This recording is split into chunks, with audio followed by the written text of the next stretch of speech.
Alrighty, in this video we're going to put together our camera script. So what that's going to do is it's going to have the camera follow the player as he's moving along the game. So let's say that we have a game, which we kind of do, I guess you could say. It's a bit of a game. Let's say that we have a game, and Yeah, we're getting there. yeah, and it's a bunch of platforms, and some of the platforms move, and maybe there's a big pit of death right there, and then maybe there's some more platforms and stuff like that. And then we have a player somewhere, and that player might be right here. Okay, so what we want to do is we want the camera to follow the player. So let's go ahead and let's use a different color for that. Let's say the camera is right here, and we want the screen. Oh, that's so bad. That is the worst.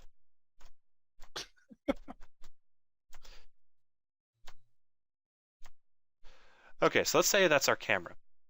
We want the camera to follow the player as he's moving around. But there's a couple of important things we want to accomplish with our camera follow script. First of all, we want the camera to allow some leeway for the player. You'll see that the player here isn't exactly, let's say he's moving to the right. You'll notice that he isn't exactly in the center of the camera. We want to allow the camera to view a little bit past the player. So that's going to be one of the challenges that we'll have to deal with. Another challenge that we'll have to deal with, though, is going to be the constraints of the camera. Let's say the world that we're building is really only this big, right? So the world is really only that big, and that's a really small world, but let's fill in it some more with some things like that, and some hills and some other hills, and let's make that go all the way down to the bottom, that go. Okay, so that's our entire level that we're looking at, and then we have our camera, which is the green, and then we have our player, which is the white. So the two big things that we want to accomplish, well, the three big things that we want to accomplish with our camera controller is A, we want it to follow the player, right? So the player gets followed. Second, we want a margin. See, that margin, that's the margin that we want the player to have with the camera. We want to give them some leeway into seeing a little bit in front of or a little bit behind the player, depending on if he's moving right or left. In addition, we also want the camera to stay within the bounds of the level. So we have a max up here and a min down here, and we want to make sure that the camera is always within those max and mins. Okay, so let's talk a little bit about the math required in order to clamp the camera into this blue box. So I want to clamp the green box and the blue box. The following the player bit, the adding the margin bit, that's all really straightforward stuff. That's just lerping to the player's position and throwing in some smoothing and tossing in a margin. Pretty straightforward. The most complex part about this is, surprisingly, keeping it within that box. All right, so let's go ahead and choose a different color to mark up some attributes or some properties of the camera that we have. And I'll remove this margin, because again, we're not talking about margin anymore. We don't really care. All we want to do is discuss how exactly we can get this green box constrained within this blue box. All right, so we talked a little bit about the orthographic size of a camera. What is the orthographic size of a camera, of an orthographic camera? The orthographic size of a camera is this number. This is the size. What exactly is that? Well, it's how big the camera is horizontally. So if we know the camera is, let's say, so if we go and take a look at the orthographic size inside of Unity, we can click on our main camera and we can see its size right here. And we can see that while we scale it down, things get bigger. While we scale it up, things get smaller. So the orthographic size is really a relationship between half the height of the camera. So the higher this height is, the wider the camera gets. And you'll notice when I drag up the orthographic size, it also gets bigger in those other dimensions. That's because the orthographic size also works with the aspect ratio of the camera. All right, so for example, we might have a screen width of, we have a width of W, which is the width of the screen, and then we have a height of H, which is the height of the screen. Then we have the size. What we want to compute is we want to compute this value and this value. Those are the two values we want. So how do we compute them given the width of the screen, the height of the screen, and the orthographic size? Well, what we can do is we can say that half the width of the camera, so this is, let's call this X, half the width of the camera is X equals size times width divided by height. This will give us half of this size. Okay, so now we have the size and we have X. Using these two bits of information, we can clamp on, or we can create basically an inequality for both the position of the camera and relative to the position of this bounding box. So for example, to compute that inequality, we could say something like position X has to be smaller than the min X. So min X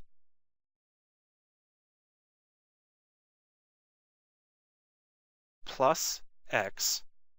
So the position X has to be bigger than that. This is really, really terrible because I wrote the left part of the inequality before I wrote the right part. And so, or the other way around. There we go. And then this also has to be bigger than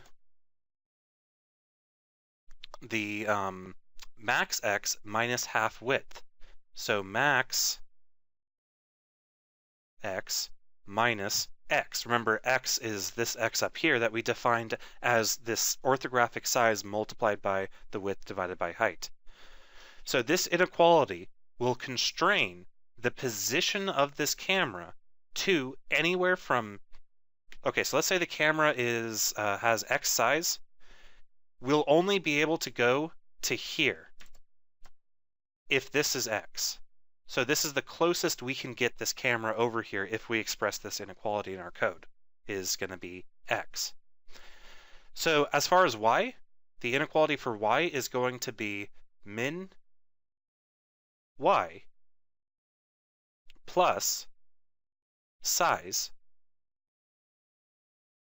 has to be smaller than max Y minus size.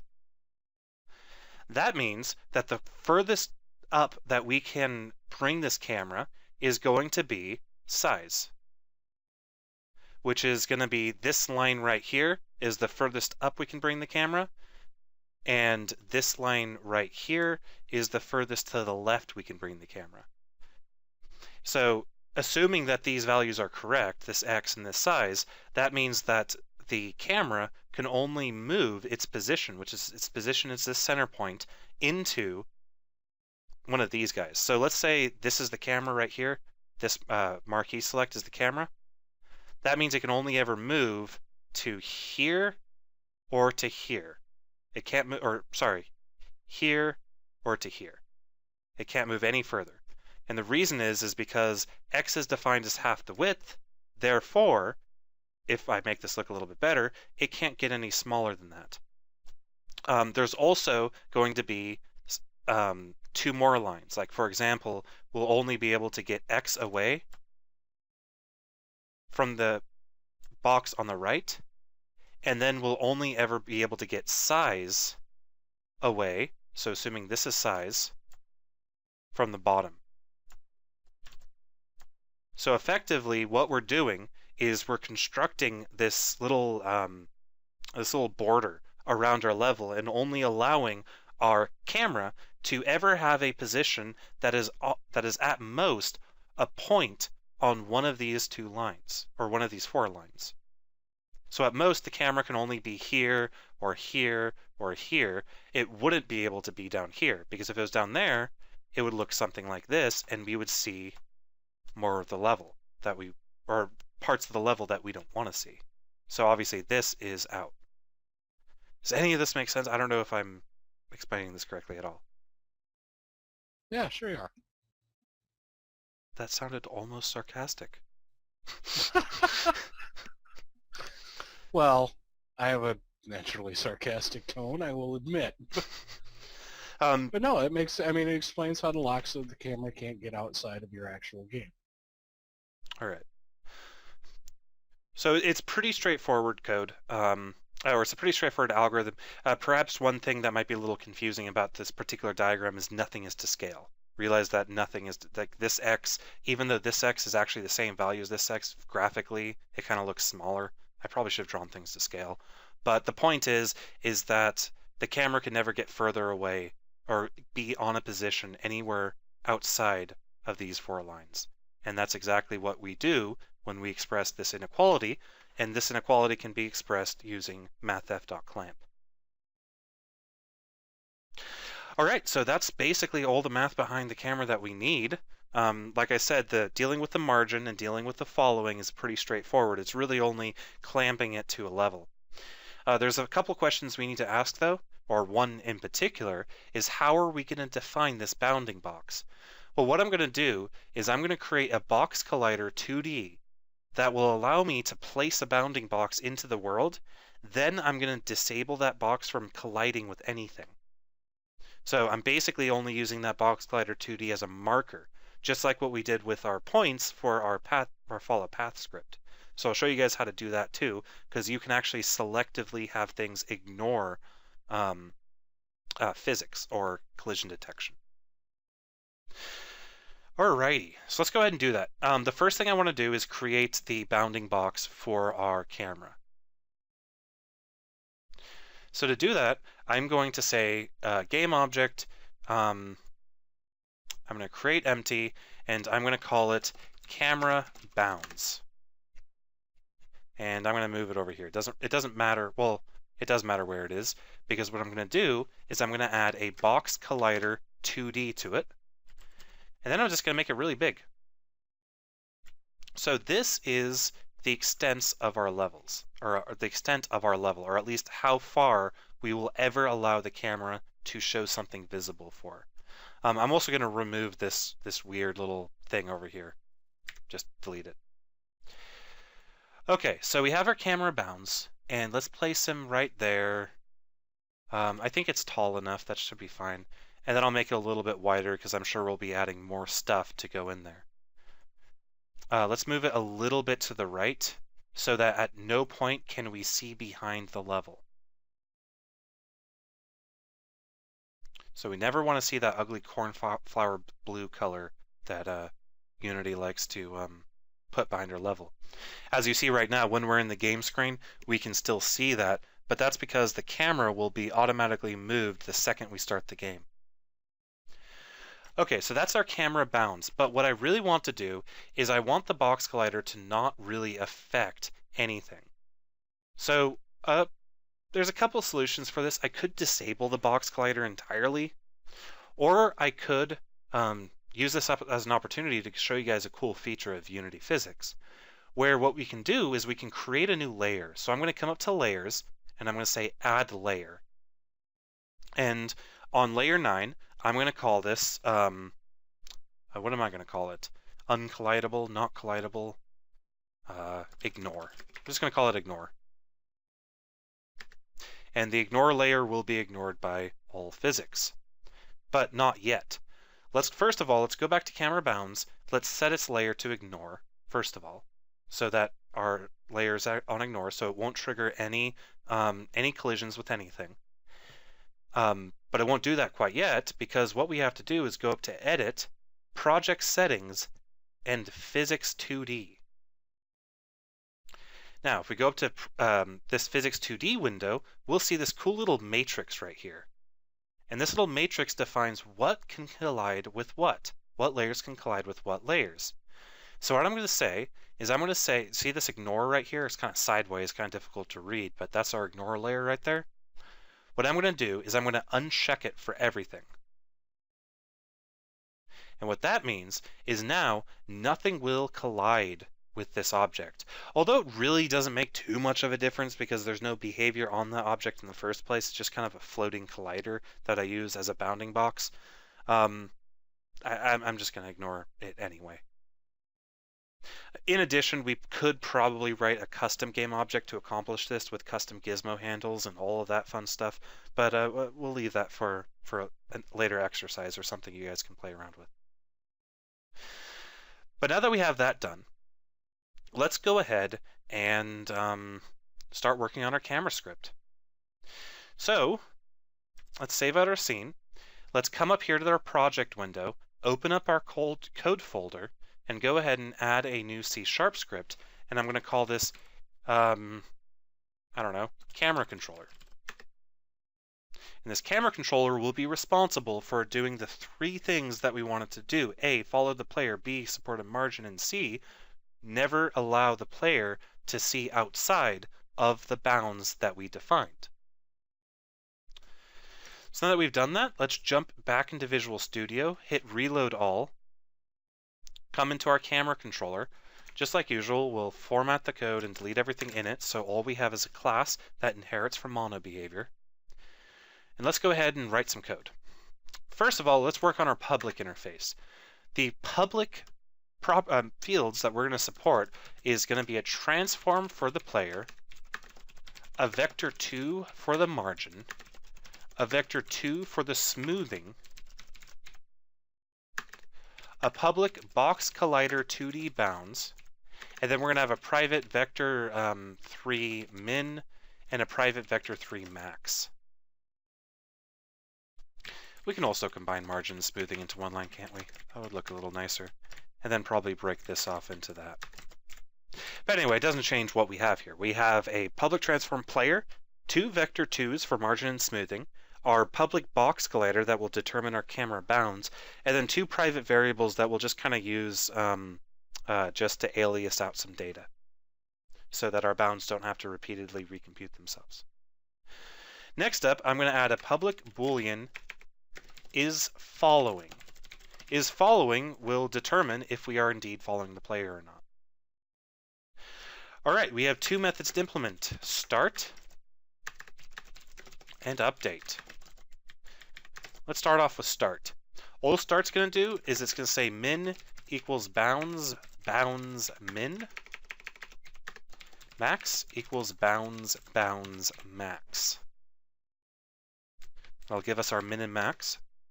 Our update method will say, let's just go ahead and say something like var x equals transform position y, or x. I based a lot of this code, or the smoothing and the following bits off the really neat little Unity sample project that comes with 4.3, but of course with some modifications.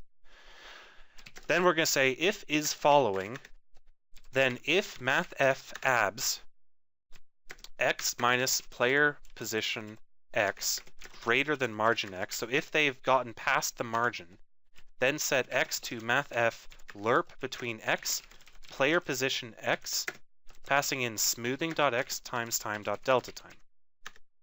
Then we'll say if mathf absolute y minus player position y is greater than margin y, then y equals y equals mathf lerp from y to player position y with the smoothing factor applied to our time step. Then we're going to do that that clamping that I talked about earlier.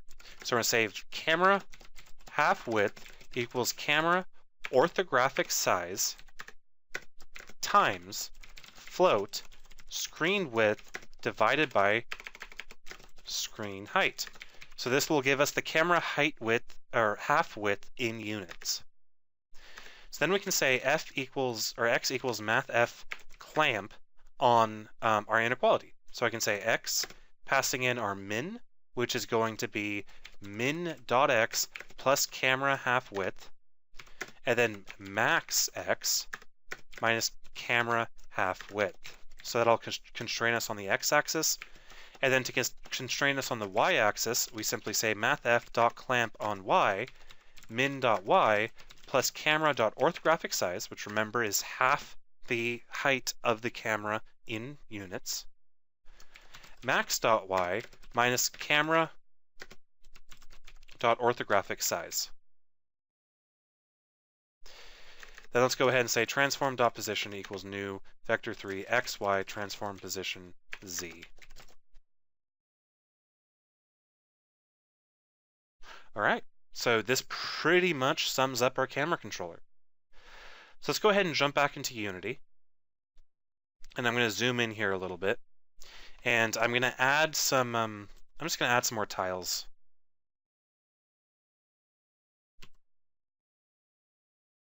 So we can walk forward just a little bit.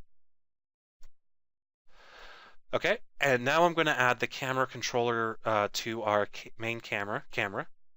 So I'm going to come up here, I'm going to say add component, camera controller.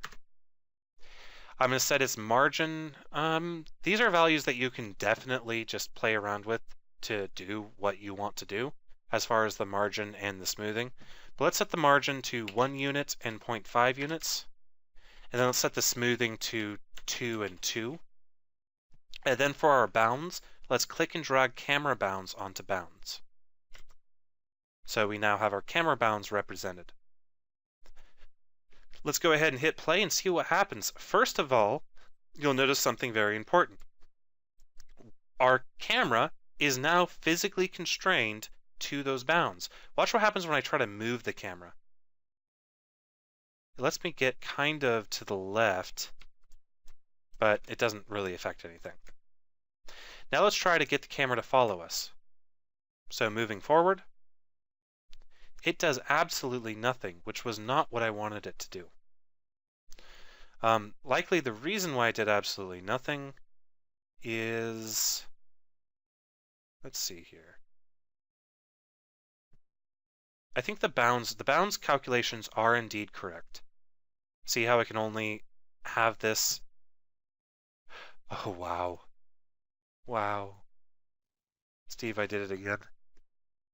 What? What'd you do? Is following. Defaults to false. I never set it to true. Therefore, it never actually followed the player.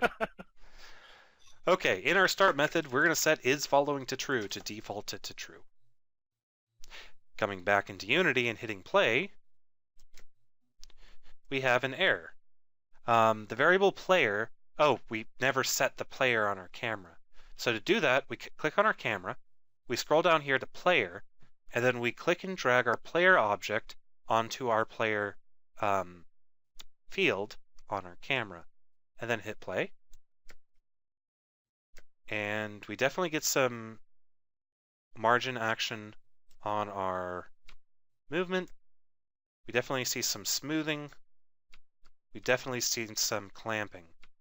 Because as you can see, it won't go any further than to the left. So this is actually starting to feel like a real game, because all we can see right now are the actual art assets. We can't see any of the things behind the game, which is a very nice, makes the game feel a lot nicer, obviously.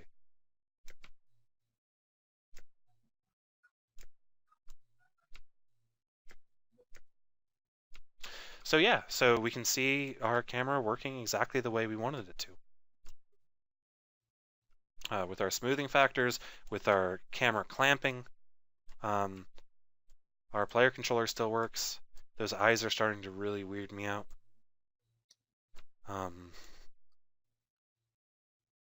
Yeah. What do you think, Steve? Looks like it's working pretty good to me. I'm having a few frame rate issues, so I can't see the smoothing. But yeah, I suppose that would be kind of difficult. At what, 10 frames a second or whatever you get? Yeah, something like that is where it's at. All right. Well, I think this pretty much wraps up our camera controller. I mean, there's not a whole lot left to do with it, or there's not really anything left to do with it. There's ways to extend it to make it maybe a little bit more interesting, but for right now, it does everything that we'll need it to do for this game. And it does it pretty conveniently. I particularly like the practice of creating these little marker objects, like our camera bounds, because we can just click on our camera bounds and we can see the extent of our level, and we can know for certain that no matter what device, what resolution, what aspect ratio, that the player will always only see what's in that box. And that's just according to some pretty straightforward math that we can take advantage of. So yeah, I think that pretty much wraps up our camera. I think you got it covered. All right, guys, see you in the next video.